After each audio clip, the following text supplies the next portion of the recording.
Evet arkadaşlar, tuttuğumuz balıkları salacağım. Şöyle.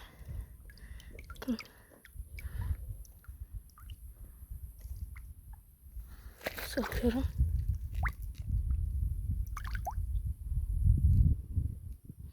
İkinciyi salalım.